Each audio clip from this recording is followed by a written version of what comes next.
The Remington 2020, oversized bolts, ammo temperature, and more this week on Mail Call Mondays.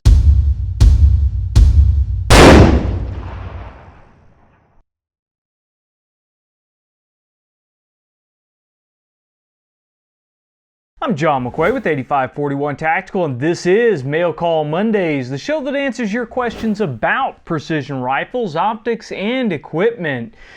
Well, we're kicking off another Monday. We've got a lot of good questions, and our first comes from Kyle. He asked for bolt guns and more specifically a Remington 700. I've seen aftermarket bolts that advertise a 0.01 inch bigger diameter bolt for increased accuracy. Is this just a sales pitch, or can a person really expect to get better accuracy from something as simple as the diameter of your bolt? Well, Kyle, really, oversized bolts are a fix for a problem. What you get in a Remington type system is a bolt, a cylindrical bolt that slides within a bore in the receiver. If there's a lot of slop between that bolt and the bore, then the bolt can jack up and down, and that will change the angle of your bolt face. Changing the angle of your bolt face changes how the cartridge reacts inside the chamber when the rifle fires. Now, if you have a fairly close fit, then when you close that bolt, now remember, a Remington is a two-lug action, so there's a top and a bottom lug when it's locked in to firing position. When you have that top and bottom lug locked in there, you then come all the way back to the back of the bolt, and the next point of contact is where the sear engages the cocking piece. Now the sear is placing upward spring pressure on that cocking piece, so it's pushing the back of that bolt up. If there's a lot of slop in there, then that's going to tilt that bolt and cause the angle on the bolt face to change. Now, does this really affect us as tactical rifle shooters? Not really. You can have everything else in that rifle perfect and have a considerable amount of slop in that bolt, and as long as it's locking up consistently every time, means every time that bolt locks down it's in the same position, you're probably going to be good to go. Now, if you're seeking bench rest accuracy, then you want everything as tight as possible in there to lock up the same way every time.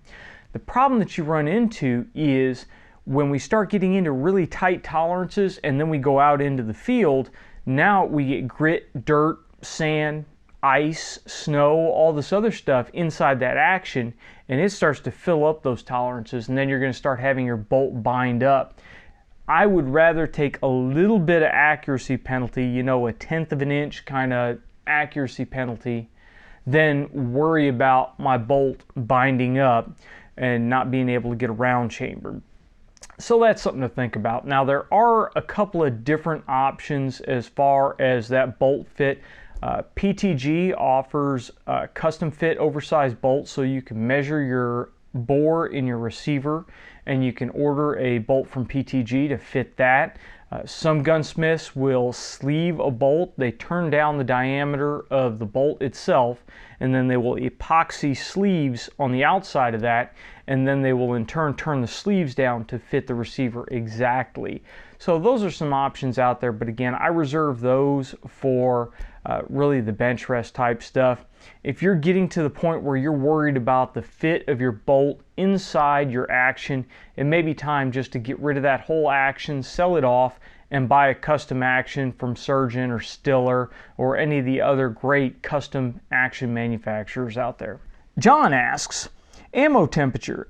Do you do anything to keep ammo at a consistent temp at the range? Is it important at all to consider?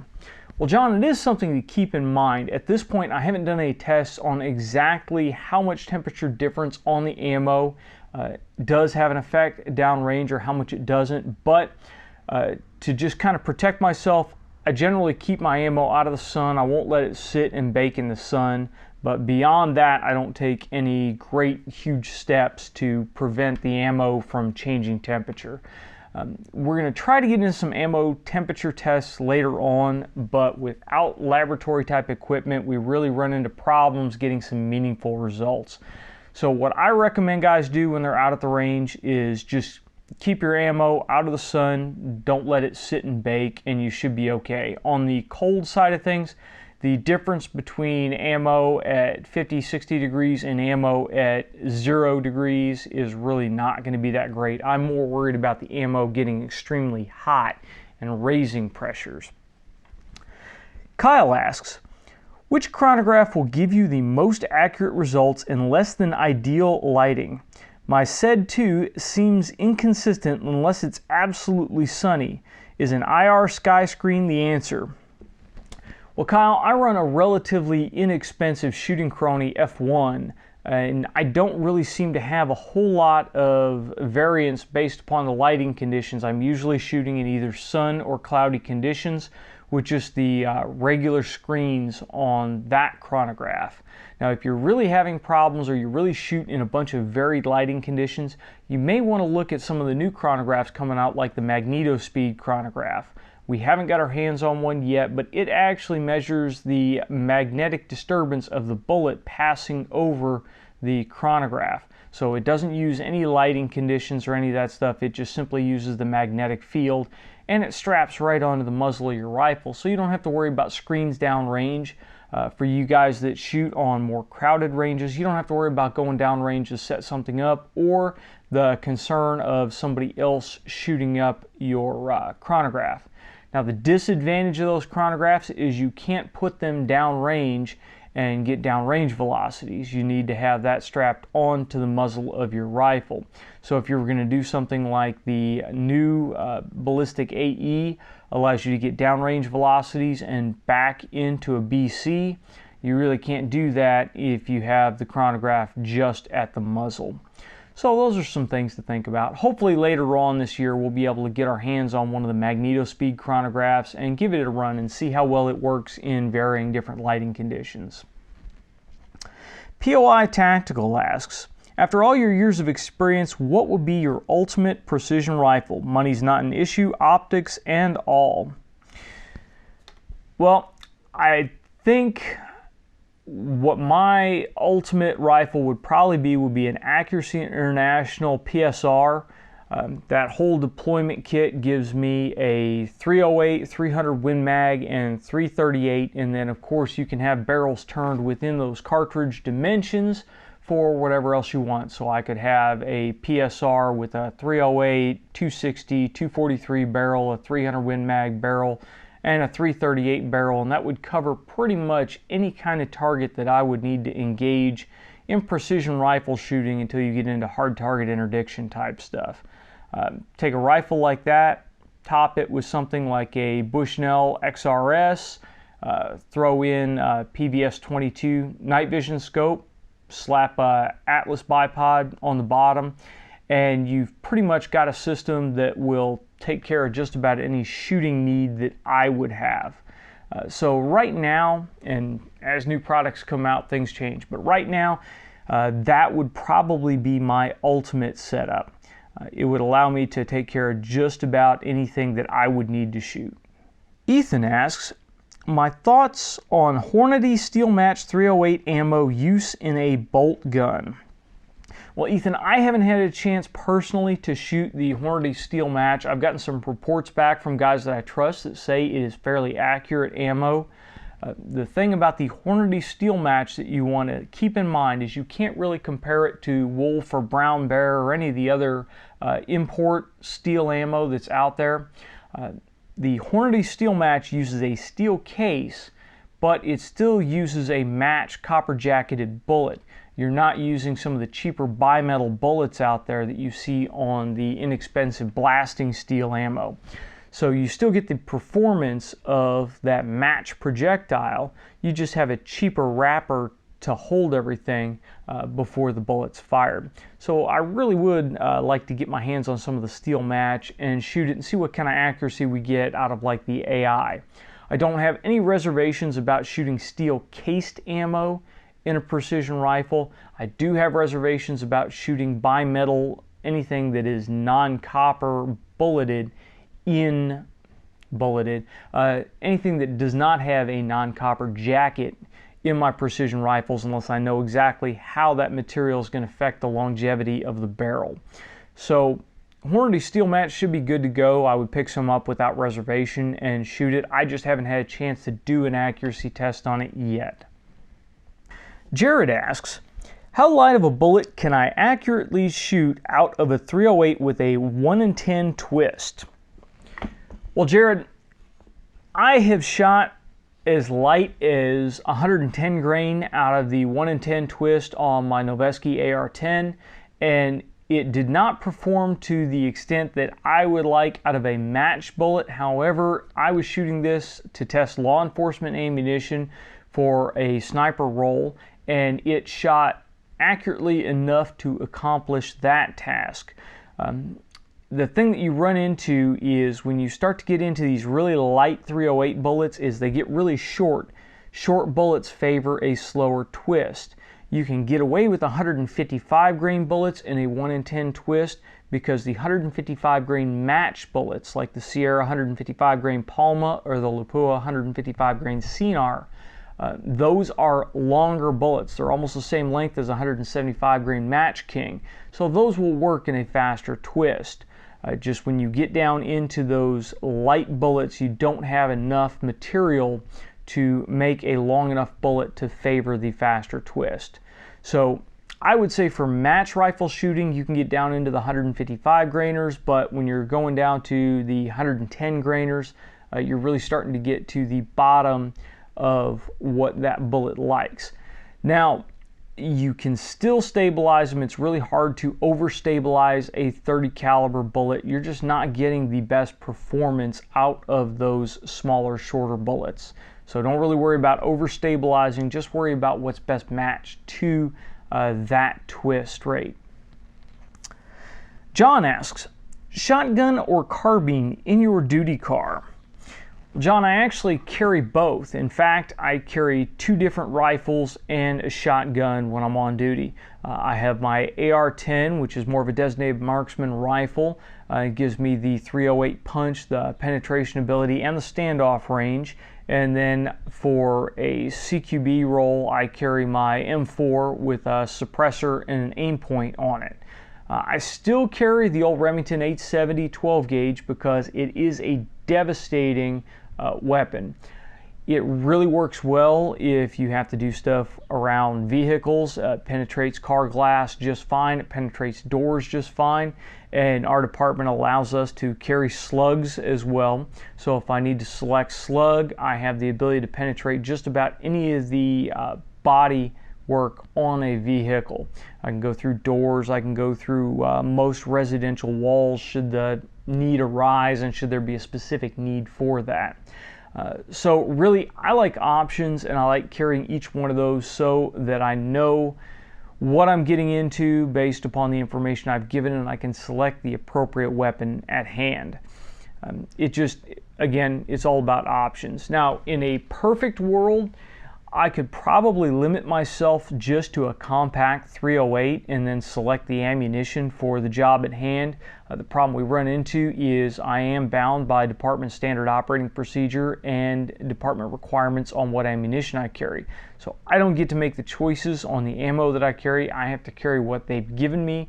So luckily I have the ability to have a wide variety of systems launching that ammo to be able to select which one will best perform in the situation I've given.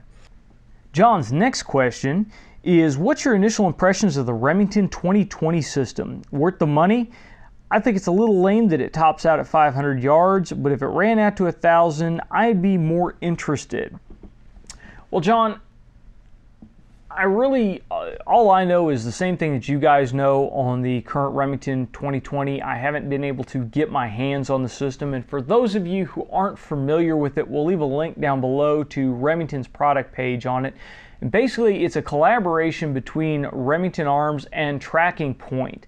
What they did is they took the Tracking Point system, the precision guided weapon system, and they put that on a standard Remington rifle.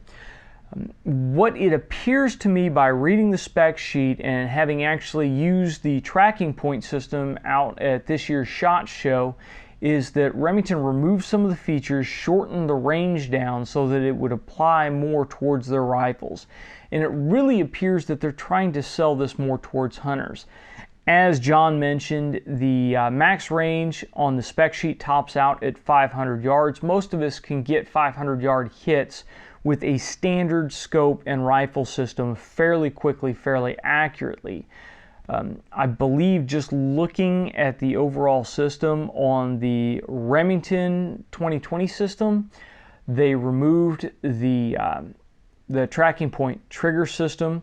So the tracking point system no longer actually fires the rifle. I believe it's still actuated by the trigger. So in this point, all you're getting is an exact aiming point for where you need to shoot. I'm really going on speculation here because I haven't had trigger time on the system. I'm really looking forward to getting some trigger time on it out at SHOT Show in 2014. So that's coming up this January. We've already got our registration in. So Sarah and I will be heading out there to check that stuff out. I don't know what the MSRP is going to be on the system yet, so it's really hard to determine if it's a worthwhile system without knowing exactly what the capabilities are and what the price point is going to be. Now, I think if you are a hunter that doesn't spend a whole lot of time out target shooting and getting to know your rifle, then this really may be a good option for you to make a cleaner kill at a slightly longer range. The issue with the tracking point system, both the original system that I was on and I believe on the Remington 2020 system as well, is that it does not make any wind call for you.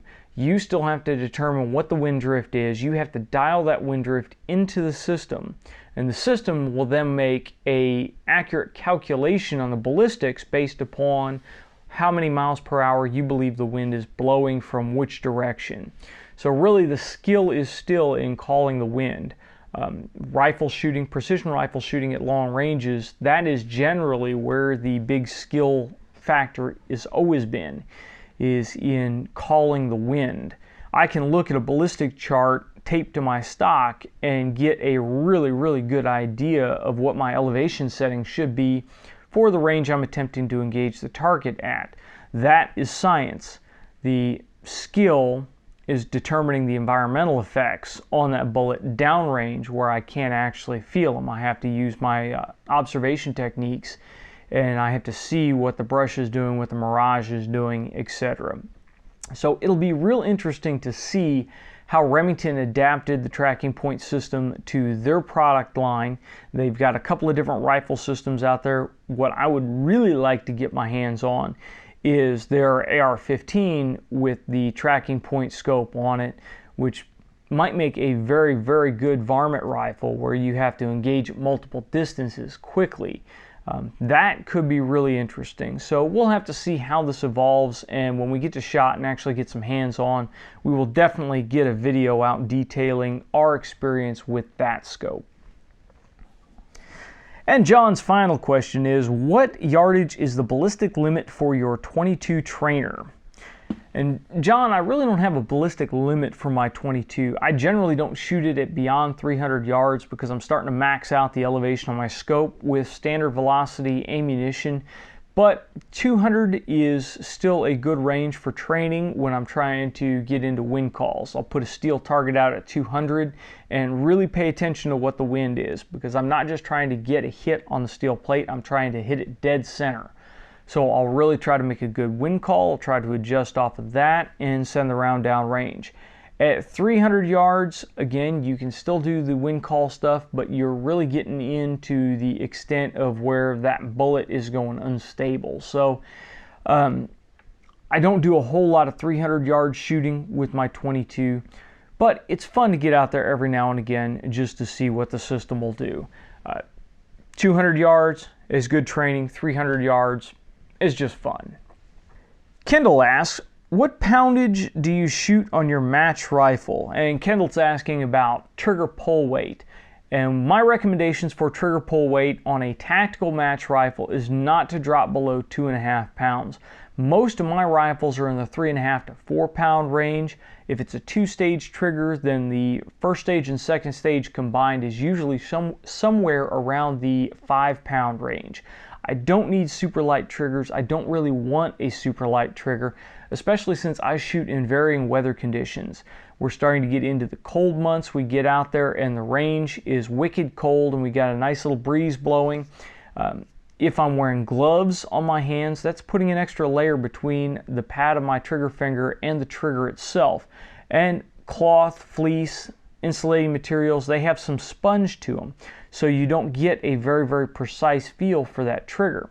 So it's important to have a higher weight trigger so that when you begin to press that trigger, you can feel where the trigger is and you can feel what's going on with the weapon system. If you have a super light, half-pound trigger, if it's measured in ounces, when you start touching that trigger, just your glove brushing the trigger can cause the rifle to fire, and this is not a good situation to be in.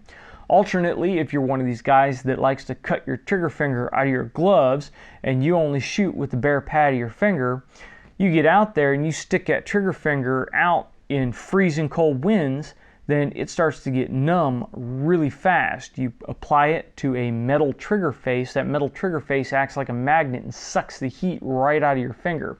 So your finger will get numb and you'll lose the precise feeling in it very quickly. This again dulls your feel. You can't really tell how much pressure you're applying to that trigger.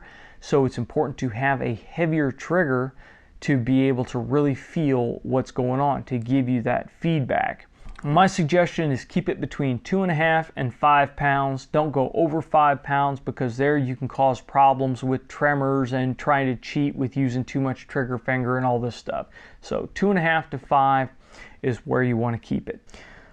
Wade asks, can shooting with a brake, even with double ear pro, adversely affect your hearing? Well, Wade, it's really going to depend upon the type of ear pro you're using, what the noise reduction rating is for that ear pro, and the type of environment that you're shooting in. Typically, even with my most wicked rifles, the short-barreled braked 308s, if I'm shooting in an open field, then I really don't usually have to double up ear pro.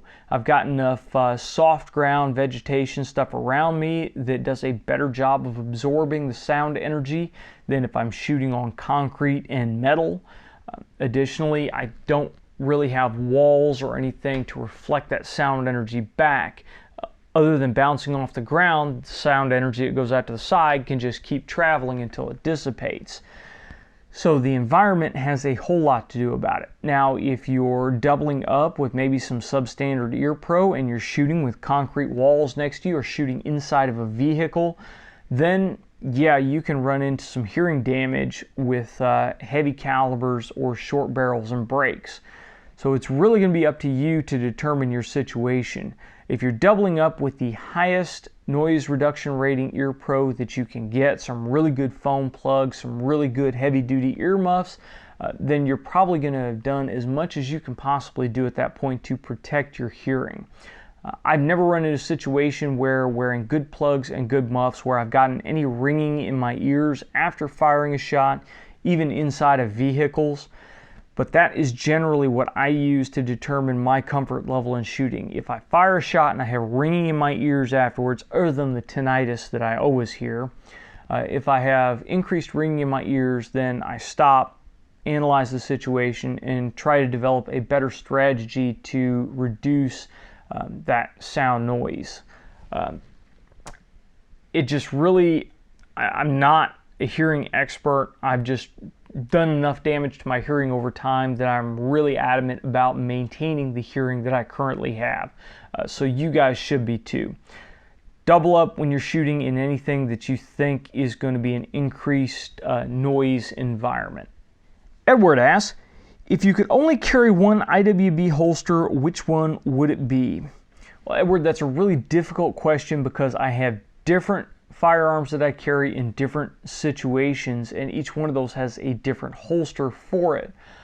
Recently, I've been carrying the Aegis Armory Shield holster. We did a little bit of a review on one a little while back, and we'll post the video link down below.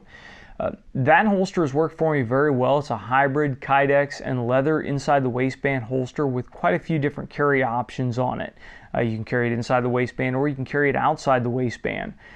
The only pistol that fits in that holster right now is my Glock 26, and generally whenever I'm carrying the Glock 26 I'm using that Aegis Armory Shield holster. I do have some other holsters when I'm carrying my 1911. I've got a couple of different holsters for that I use that are outside the waistband, standard leather holsters. And finally, if I'm carrying something where I'm going to carry with my weapon exposed, then I like to have some kind of retention system on it. I have a standard leather pancake thumb brake holster for my Glock 26 if I'm going to carry it in a plainclothes situation. So really, if I could have only one, that's a really tough answer, but I want something with as many options as possible, like the Aegis Armory Shield holster. Since I don't have to carry only one, then I have various holsters for various situations. Kyle asks, what will be the best suggested increase in charge weight for cold weather shooting? Haven't really got started reloading yet, but it's going to be in the sub-zero temps where I'm at very soon. Please keep up the great videos. They're very informative. Well, Kyle, each powder has a different temperature sensitivity, so each different powder would have a different amount that you would need to increase it by to stay at the same muzzle velocity. I really don't suggest trying to do some calculation to come up with a charge weight increase. What I would suggest is do a workup with that charge or with that powder in the temperatures that you're wondering about. Really what that's going to do is give you the most accurate result, and it's going to be the safest way to do this because you're going to look for pressure signs as you work up. You don't want to just throw some extra powder in a case, especially if you're really worried about velocity and if you're running a hot load to begin with. Now what I generally do once I've settled on an accuracy load for a bullet powder, a case, and a rifle combination, then I'll stick with that load year round. What I will do is I will take it out in the colder temperatures and I will chronograph my load to make sure that I'm getting consistent muzzle velocity, or so I know exactly what the muzzle velocity drop was for that temperature range. So that is something that you will really want to keep in mind. Now if you go out and you do this, you do a load workup in colder temperatures, make sure you're allowing your ammo to climatize. You don't want to take your ammo out of a hot car with the heater running, go out to your firing line in sub-zero temperatures and fire it and expect to get an accurate result, because the ammo, the powder, hasn't really had a chance to drop down in temperature. So you'll want to leave it out, maybe stick it in a bag or a box on your back porch, let it get nice and cool, throw it in the trunk for the drive to the range, and then let it sit out on the firing line and let it cool down for a little while before you go to shoot it. Matthew asks, for nighttime shooting such as hunting with the help of a spotlight, what qualities should we look for in a scope, and do you have any suggestions? Well, Matthew, this is really a timely question because we just got done with our night match this last Saturday. And our night match really is less of a match and it's more of a time just to get out in the dark and play with the rifles and figure some different things out. And what I keep seeing time after time is guys that come out with first focal plane rifles with non-illuminated reticles really have some problems.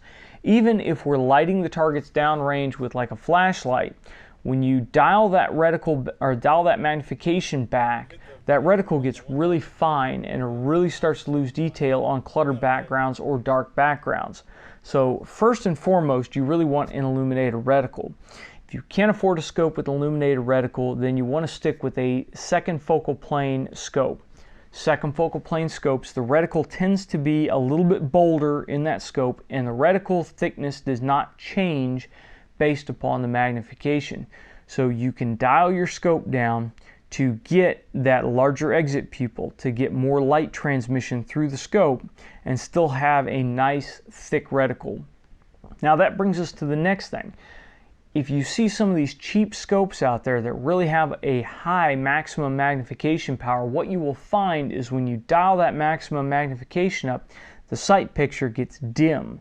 They do not transmit light well through them. Even if they have massive objectives, they still really don't have the quality coatings and the quality glass to make sure all that light makes it through to your eye. So what happens is you end up having to dial the magnification down to allow more light transmission. Now, even with really high quality scopes, even shooting my Vortex Razor HD, I will generally dial the magnification down in low light to allow for more light transmission. Basically, all it does is it opens up the amount of light that is hitting my eye, and it allows me to take more advantage of all that light. So combine illuminated reticle, large objective, lower magnification range, and if necessary, a second focal plane reticle, and that will give you a scope that's more adapted to low light use. Now what you really want to do, if you can afford it, is toss all that out and just go with a clip-on night vision device like a AMPVS 22 or some of the new products that TMVC is bringing out, like the Wasp, which is a lower price point, very high quality clip-on night vision device that will really allow you to not have to worry about the issues with the reticle or the exit pupil, because that night vision device is going to pick up the IR that is available in the environment. It's going to magnify or amplify that. It's going to project it through to the scope, and you don't have to worry about really that exit pupil anymore. You can dial the gain up on the night vision device to get you as much light coming through as necessary. So hopefully that answers your question on scopes at night. Michael asks, for an AR-15 precision rifle with a 20-inch barrel, would you recommend an adjustable gas block for a suppressor, or will a standard gas block work? Thanks for all you do. Well, Michael, yes and yes. I do recommend an adjustable gas block, even on a 20-inch suppressed AR, and it's just because you can dial the system in to really, first of all, get the minimum amount of blowback coming back to operate the system, which will reduce wear on your operating system. It will also lower your split times because that carrier is not slamming back to the rear and driving the rifle off target. You can dial it in so that you have just enough energy to cycle the bolt and just a little bit extra for adverse conditions. Once you get that dialed in, you're good to go. But if you really dial it in finely like that with the suppressor on, you may not be able to take the suppressor off and shoot it without the suppressor. That'll just take some experimentation on your part. Now, a standard gas block will work. Our 20-inch heavy barrel AR runs just a standard gas block, and I shoot that suppressed quite a bit, and I don't have a lot of problems with gas blowback. The 20-inch gas system just really seems to be more forgiving as far as that goes. So you can get away with it. It's not the best option, though. You really want to be able to tune your gas system for a suppressor. And our last question comes from Adam. What tools do you carry in the field to deal with possible rifle issues? Well, I carry a couple of different tools, but my two favorite that I really like to carry right now is my Leatherman Mutt. Leatherman Mutt has some nice pliers here. We've done a review on it before. It has a couple of different tools. It's got replaceable bits that we can throw on here. I've got screwdrivers built into it, knife blade, saw blade. I've got a nifty little punch here so that I can knock down takedown pins in ARs or knock out the fire control components if I need to. It's just a really, really handy tool. I keep finding uses for it when I'm out in the field. Really, the pliers are exceptional on them. They have wire cutters built in too, so if you need to rig something up while you're out at the range, you've got tools to do so. The seatbelt cutter in here, or webbing cutter in here, is a nice safety issue, but what I really like is this little pry point on it. Works great for pulling staples out of wood backers if I need to take a target down without tearing it to pieces. You got a little bit of a hammer face on here if you need to pound on stuff, and it just really is a convenient tool. The other tool that I really like, and this is a different version of it, is the Borka Tools torque driver kit, and this is their MG9 kit. And this is what I keep here on the bench, and it's torque driver with a whole bunch of different bits. It's even got a couple of socket bits on it, and that is my main weapons maintenance tool if I need to torque something down, remove a scope.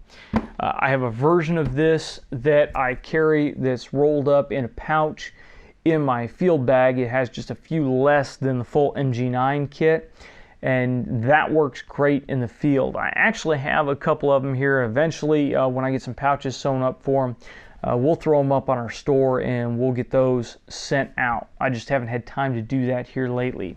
Well, that's it for our questions for this week. Thank you guys for sending in the great questions, and as always, if we didn't answer your question this week, go ahead and feel free to send it to us next week. If you got any questions or comments, please leave them in the comments section below or send them to us on Facebook or Twitter. Don't forget to like, share, and subscribe. We love it when you guys share our videos out. It helps our numbers grow and it helps us get more videos out to you guys. If you'll notice, over this last week, we really haven't posted any new videos. I have been slammed with work. I've had a bunch of stuff where I've been working both days and nights, so I haven't had a whole lot of chances to sit down and get some videos out or get to the range and actually get some trigger time down. We do have some things that we're working on here. We're getting ready to wrap up the review on the SLR Rifle Works Intrepid Key Mod handguard. As you can see, I've got the Leupold VXR Patrol 3-9 mounted on here. And so far the scope has been performing excellent, and we are finishing the wrap up on it. We have some new products that are going to be coming in, a new trigger system for the AR-15. If you guys have been watching our Facebook page, you'll notice we've been posting some stuff on there.